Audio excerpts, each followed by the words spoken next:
जय हिंद किसान भाइयों।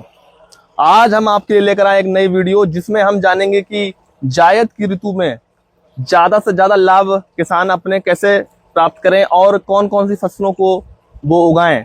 और आज हमारे साथ हैं चंद्र प्रताप, जो हमसे किसानों की समस्याओं के बारे में डिस्कस करेंगे और मैं आप लोगों को सुझाव दूंगा जिसपे अमल करके आप ज्यादा से ज्यादा उत्पादन प्राप्त कर सकते हैं और लाभ कमा सकते हैं। आइए सर नमस्ते। नमस्कार सर ये जायद फसल क्या होती है?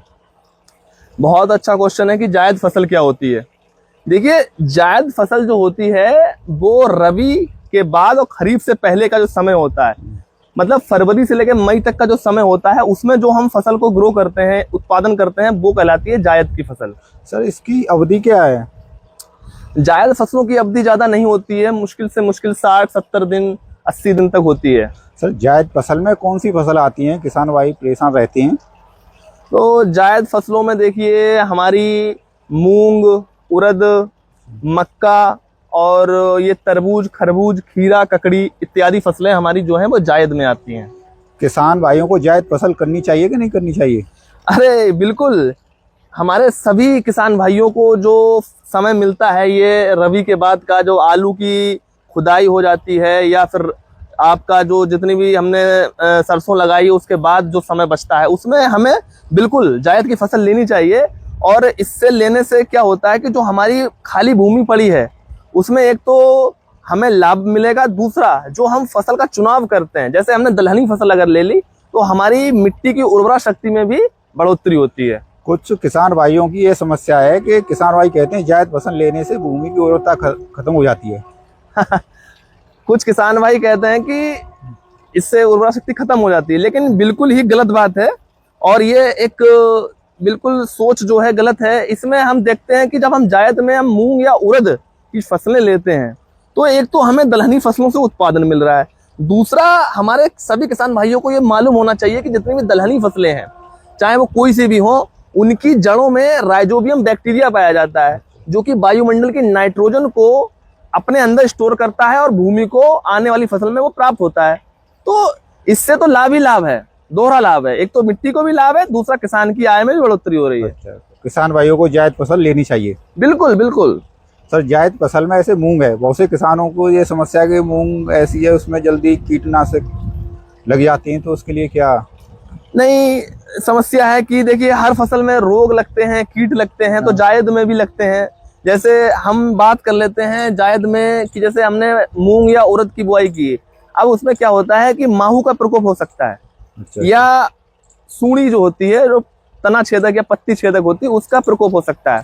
इसी तरीके से सफेद मक्खी जो है वो उसका प्रकोप होता है और सफेद मक्खी इतनी हानिकारक होती है कि उसका काम ये होता है सफेद मक्खी का कि वो येलो मोजेक वायरस जो होता है उसको फैलाती है, उसकी वाहक है। तो घबराने की जरूरत नहीं है, मार्केट में इसके बहुत सारे उपाय हैं और हमें चाहिए कि कोई भी एक अच्छा सा कीटनाशी मार्केट से लाएं जो किसान के लिए सस्ता भी हो और असरदार भी हो। जैसे माहू की हम बात करें तो उसके नियंत्रण के लिए हम थायोमेथोक्साम यूज कर सकते हैं, 2.5 से 3 ml पर लीटर की दर से छिड़काव कर सकते हैं, जिससे हमारा माहू खत्म हो जाता है। ठीक है। तो इनकी सर प्रजाति कौन सी होती है मूंग की जो इस समय?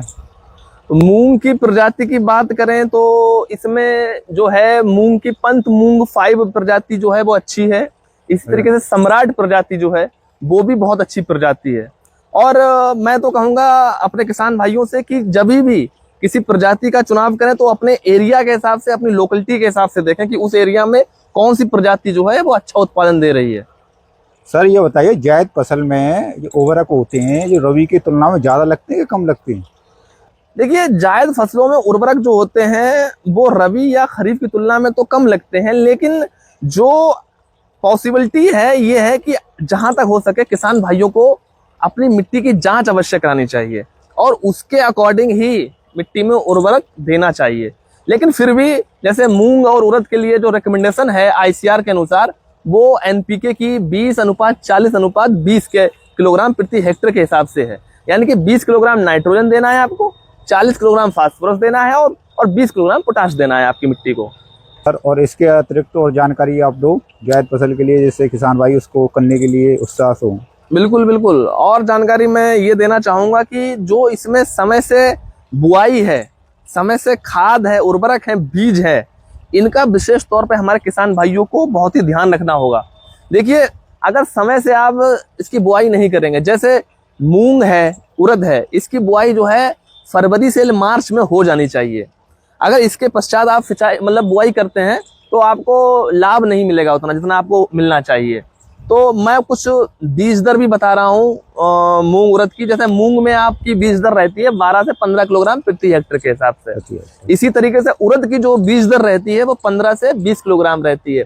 अगर आप हाइब्रिड मक्का जो जायद में उगाई जाती है उसकी अगर आप बुआई करना चाहते हैं तो उसके लिए आप जो बीज दर है वो 18 से 20 किलोग्राम का प्रयोग करिए। और तरबूज और खरबूज का प्रयोग कर रहे हैं तो 3 से 4 किलोग्राम प्रति हेक्टेयर के हिसाब से आप उसको प्रयोग कर सकते हैं।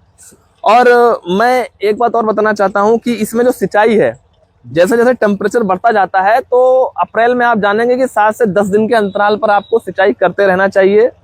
और 2 सिंचाइयां जो हैं वो दलहन में बहुत ही महत्व स्थान रखती हैं अपना। जैसे एक सिंचाई जो है वो फूल आने की अवस्था पर बिल्कुल करें और दूसरी सिंचाई जो है वो फली बनने की अवस्था पर करें। अगर ये 2 सिंचाइयां आपसे छूट जाती हैं तो यकीन मानिए आपकी जो उपज है उसमें काफी गिरावट देखने को आपको मिल सकती है। तो मैं ये कहना चाहूंगा इन बातों का ध्यान रखें आप। तो आप क्या सर किसान को ये सुझाव दोगे कि जायद फसल लेनी चाहिए? बिल्कुल, मैं तो ये रिकमेंडेशन देता ही हूं कि आपको जायद में फसल लेनी ही लेनी है। इससे आपका जो फसल चक्र है वो भी सही रहेगा और आपकी मिट्टी की उर्वरा शक्ति जो है वो भी बनी रहेगी। और बाकी तो आप जानते ही हैं कि आपको जो अतिरिक्त आय है वो मिलती ही रहेगी। सर जो आपने हमको समय दिया उसके लिए हम धन्यवाद कहते हैं। अरे बहुत बहुत धन्यवाद। मैं तो यही चाहता हूँ कि हमारे किसान भाइयों को ज्यादा से ज्यादा हमारी इस वीडियो के माध्यम से फायदा हो और वो लाभ कमाएं। सर आप ऐसी जानकारी उपलब्ध कराती